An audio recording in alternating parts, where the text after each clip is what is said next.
Dear friends, മലയാളികൾക്ക് ഏറ്റവും പ്രിയപ്പെട്ട പച്ചക്കറിയാണല്ലോ പയർ. തുടക്കക്കാർക്ക് പോലും വളരെ എളുപ്പത്തിൽ കൃഷി ചെയ്യാവുന്ന പയർ ഏത് കാലാവസ്ഥയിലും നന്നായി വളരും. ചിട്ടയായ വളപ്രയോഗവും പരിചരണവും കൊടുത്താൽ 3 മാസത്തിനുള്ളിൽ വിളവെടുപ്പ് തുടങ്ങാം. പയർ പല ഇനങ്ങളുണ്ട്. കുറ്റിപ്പയർ, പിന്നെ പകുതിയായി പടരുന്ന സ്വഭാവമുള്ളത്, പിന്നെ നീളത്തിൽ പടർന്നു പോകുന്ന ഇനങ്ങൾ.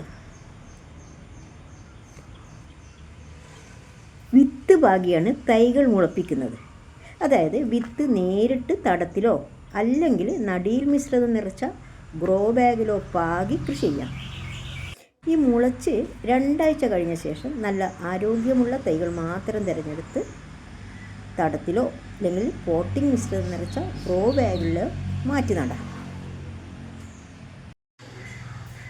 വളരുന്ന തൈകൾ കൂടുതൽ ആരോഗ്യത്തോടെ വളരണമെങ്കിൽ നല്ല വളപ്രയോഗം നിർബന്ധമാണ്.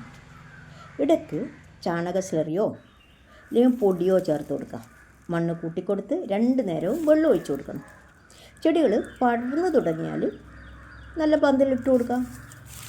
അടുക്കളത്തോട്ടത്തിലെ കൃഷിയാണല്ലോ, ഈ ഓല കൊണ്ടുള്ള ഒരു താൽക്കാലിക പന്തലായാലും മതി. അടുക്കള ഭാഗത്തായതുകൊണ്ട് തന്നെ നമ്മുടെ ശ്രദ്ധ കിട്ടുകയും ചെയ്യും, ഒഴിവ് സമയത്ത് പരിചരിക്കുകയും ചെയ്യാം.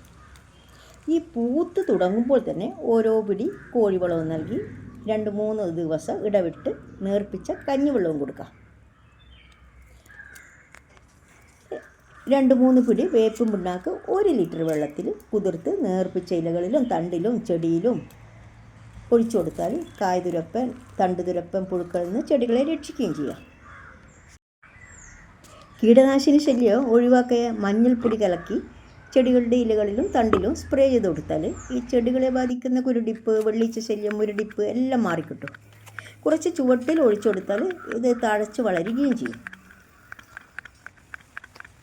ഉറുമ്പിനെ ഓടിക്കാനും ഒരു സൂത്രമുണ്ട്. അതായത് 1 സ്പൂണ് വിനാഗിരിയോ സോപ്പ് ലായനിയോ മിക്സ് ചെയ്ത് ഇതുപോലെ സ്പ്രേ ചെയ്ത് കൊടുത്താലും മതി.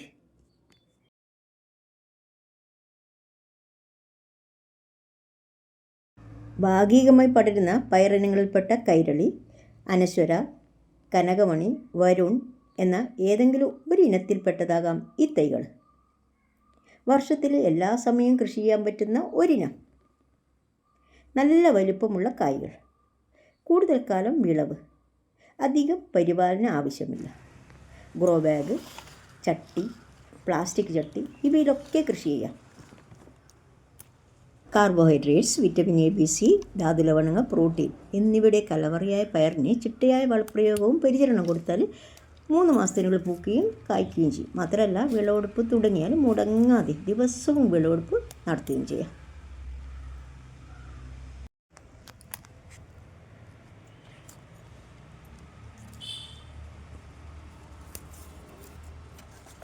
അങ്ങനെ ആദ്യ വിളവെടുപ്പ് കഴിഞ്ഞ ഇന്ന് തന്നെ ഒരു പുഴുക്ക് തയ്യാറാക്കാൻ ഒരുക്കി വെച്ചിരിക്കുകയാണ് ചക്കക്കുരു, പയറും മാങ്ങയും.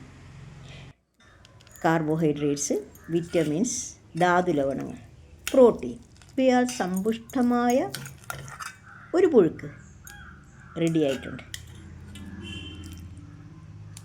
Thank you for watching. Thank you.